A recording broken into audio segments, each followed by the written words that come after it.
रात में सोते समय बहुत सावधान हो जाना चाहिए उपासक को। वैसे तो हर समय सावधान, पर सोते समय ऐसे सावधान होना चाहिए जैसे मृत्यु के समय योगी जन अपने सारे इंद्रियों को समेट लेते हैं और अपने स्वरूप में, अपने प्रीतम के स्वरूप में लगा देते हैं।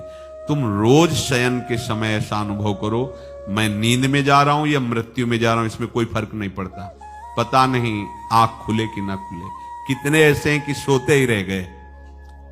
आप अब बेहोशी की हालत में जा रहे हैं, नींद में जा रहे हैं, तो एक समय रखो कि आप अपनी शैया पर इतने समय ही जाएंगे।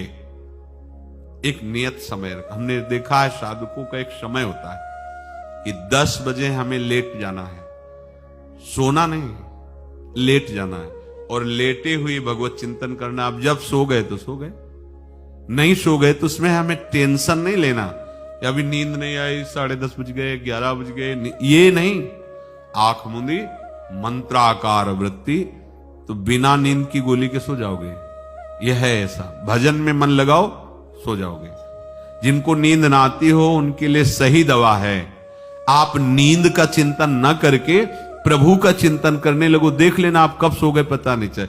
और अगर सौभाग्य से नींद ना आई तो नींद में जो इंद्रियों को पुष्टता मिलती है वो होता है संसार का विस्मरण। नींद में खास बात क्या होती है कि संसार का चिंतन छूट जाता है, फिर वो मस्त हो जाता है।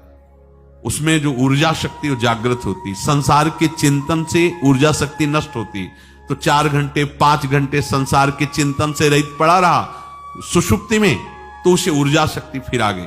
और अगर 4-5 घंटे आप प्रभु के चिंतन में रहे तो संसार का चिंतन छूटा, आनंद सिंधु का चिंतन हुआ। तो ये नहीं होगा कि आज रात्रि सोया नहीं तो बहुत टेंशन है, परेशानी, ऐसा नहीं होगा। भीष्म जी आज्ञा करते हैं रात्रौ च कृष्णम। ये बहुत सावधानी की बात, प्रायः इस सावधानी में नहीं रहा जाता। बचपन से सदगुरुदेव भगवान ने यही शिक्षा दी थी, गुरु कृपा से ऐसे उपदेश मिले थे। सोते समय कोई वार्ता नहीं, कोई अन्य चिंतन नहीं, चुपचाप अपने मन को हटाकर केवल इष्टमय करो।